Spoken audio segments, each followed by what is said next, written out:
So Ya'juj and Ma'juj, strange wordings. They're actually two words. Ya'juj is one and Ma'juj is another. And when you say it in Arabic, for an Arab who listens to that word, Ya'juj and Ma'juj, it's a very harsh and coarse word. It comes from the root word of ujaj, to be dry and to be harsh.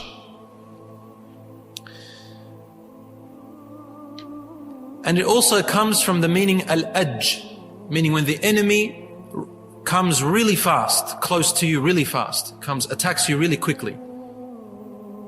So these Ya'juj and Ma'juj, they are dry and harsh in nature. And when they come out, they're going to come out so quickly and so fast, you will not be able to stand in front of them. You have to run away from them. That's what the scholars tell us about these meanings. And Ya'juj is a tribe, and Ma'juj is another tribe, but they are related. And they are actual human beings. Ya'juj and Ma'juj are human beings. They are tribes that actually exist on earth. They existed close to the time of Musa alayhi salam, in an era of a great king named Dzulkarnain. Anyone heard of Dzulkarnain? Dzulkarnain, the man of the two horns. He was called that name because he used to wear a hat that had two horns coming out of it.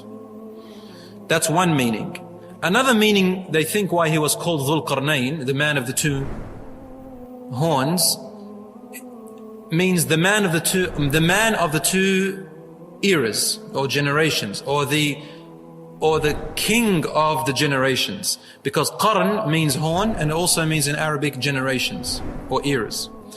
The point is that Dzulkarnain was an extremely powerful king, and he was a worshipper of Allah, a righteous, just Muslim king, among the best that ever existed on earth. And he had so much power, so much authority, that his kingdom reached almost the whole world.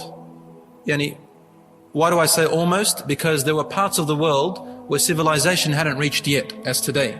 But whatever existed in that time, wherever civilization reached, Dzulkarnain had power to there, right to the end part of civilization. And Allah subhanahu wa ta'ala talks about Dzulkarnain in Surah Al-Kahf. You'll find Surah Al-Kahf mentioning so much. That's why it's so important in relation to Ad-Dajjal. It speaks about Dzulkarnain as being that king. And Allah subhanahu wa ta'ala describes him, as I said, as a just and fair leader who used to say, whoever does good, then we will reward him. And whoever does wrong, then we will punish him a punishment in this earth, and in the hereafter will be punished by his Lord, a punishment that is unheard of. So he was very strict on laws that Allah subhanahu wa ta'ala has sent down. And he was very rewarding and generous for those who do good. So everybody loved him. And he brought justice this way. Very harsh on the wrong and very generous on the good. And Allah tells us about Dzulkarnain, describing his amount of kingdom, saying that, in a very allegorical, beautiful way of language in the Quran, saying that Dzulkarnain, he reached a very far distance in land. He used to go around the whole world to see who is being oppressed, who is doing good to reward them, bringing justice between people. He used to physically go out with his army like that, looking everywhere as far as he can. That's what he spent his life in, traveling the world and applying justice and worship of Allah subhanahu wa ta'ala everywhere he went. So Allah describes one of his journeys, by saying that he went one time to establish justice, and when he reached, Allah says in the Quran, حتى إذا بلغ مغرب الشمس وجدها تغرب في عين حمئة. When he reached the place of the setting of the sun, he found it setting in a murky pond or in a murky water. What does this mean? It means, now there are non-Muslims out there who try to use this against us. They say, what's this Quran talking about science? How can a sun set inside of water when we know that the earth rotates around the sun? And how can a man reach the setting of the sun? The sun doesn't set, the earth rotates around. You can't really reach the sun. There's no such thing. What these miserable people don't understand is the language of the Quran. Okay, they can't come and teach us about the Quran now. The Arabs at the time of the Prophet ﷺ understood it better than these miserable people. And if there was any problem with it, they would have beaten them to find a fault in the Quran. Trust you me. So these people come and use half-suck twisty English, and they try to explain the Quran through their miserable ways. The Quran here is talking allegorically, because the Quran addresses human beings. And when you address human beings, and especially the whole world, it has to address them in a way where everybody could understand simple language. Allah is saying allegorically in beautiful speech that in two things. He reached a place where it looks like the sun is setting. It looks like that. It's like saying, oh, the sun set behind the mountain, behind the hill. If you go behind the hill, will you find the sun? No, we say it's set behind the sun, behind the mountain. Everybody uses that language. Or you say, oh, look at that rainbow. It starts from there and ends there. But it doesn't really end there. It doesn't even come on earth. So it's what the eye sees. Allah says, when he reached where it seemed like the sun was setting. In other words, Allah is telling us, Dzulkarnain reached a very, very far end of the world. He said he found it setting in a murky pond, meaning it looked like as if it was setting inside the ocean. And it looked murky to him. Because when the sun is setting, you could see a very strange appearance on the surface of the ocean. Allah called it hami'ah, murky or a strange appearance or a foggy appearance. He found the sun setting there, meaning there was no more land beyond where he reached. Meaning Dzulkarnain reached the farthest land where nobody could reach even further. There was no more civilization after there. That's what that verse is talking about. He said he found people there. وَجَدَ مِن دُونِهِمَا قَوْمًا لَا يَكَادُونَ يَفْقَهُونَ قَوْلًا. He found there people that could hardly understand normal speech. They were very primitive in speech. They said, Ya Dzulkarnain, O Dzulkarnain, they knew he was the king. Can you please help us? Ya'juj and Ma'juj mufsiduna fil ard. They are corruptors on earth. Now I want you to analyze with me over here. These people who are complaining to Dzulkarnain, they were very primitive in lifestyle and in language. So he reached the border of the world where civilization was so behind. And they were trying to explain to him about this other civilization that are even worse than them. That are even more primitive, worse and corruptive than these people that he just met. This is what Allah says in the Quran. ثُمَّ أَتْبَعَ سَبَبًا. Allah says, then Dzulkarnain took a pathway. حَتَّى إِذَا بَلَغَ بَيْنَ السَّدَّيْنِ وَجَدَ مِن دُونِهِمَا قَوْمًا. When he reached between two dams, there was some kind of dams that blocked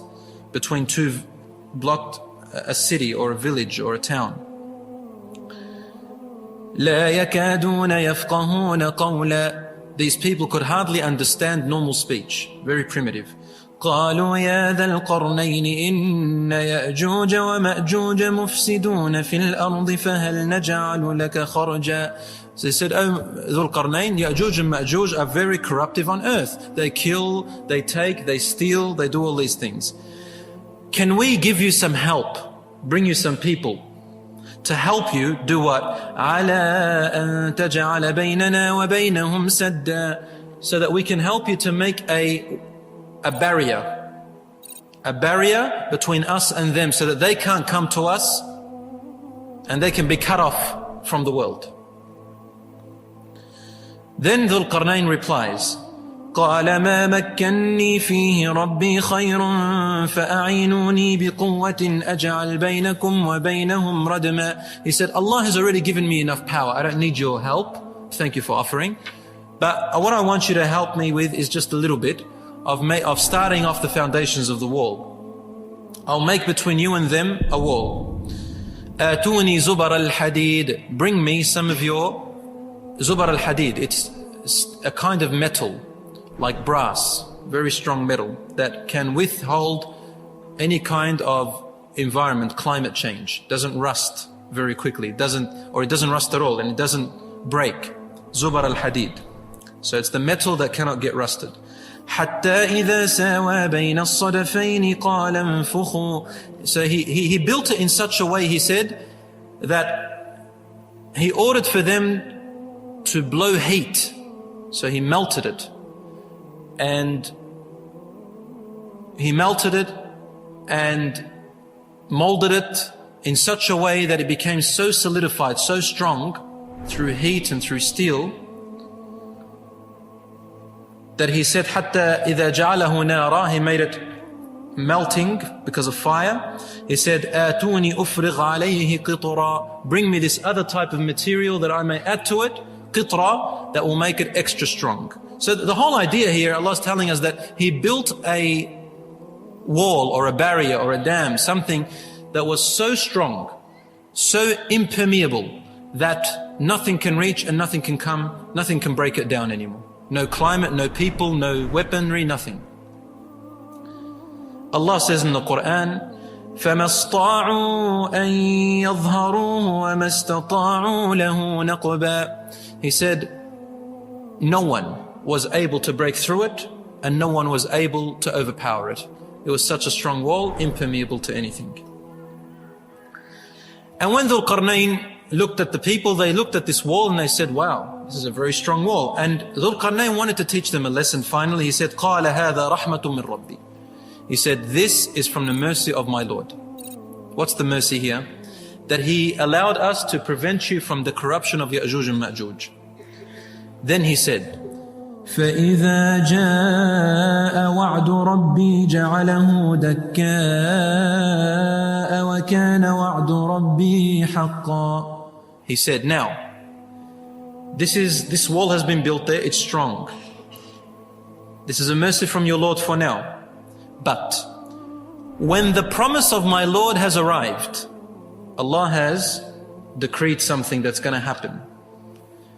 Allah will make this wall destroyed. He will destroy it. Dakka, meaning it will be level with the ground. وَكَانَ وَعْدُ رَبِّي حَقًّا. The promise of my Lord is truly going to come, no doubt. What is He saying here? He's saying that Ya'juj and Ma'juj will be blocked off the world, from the world, until a certain time that is going to come. Allah, it is only Allah who will destroy, who will allow for this wall to be destroyed, and when it is destroyed, this Ya'juj and Ma'juj will come out.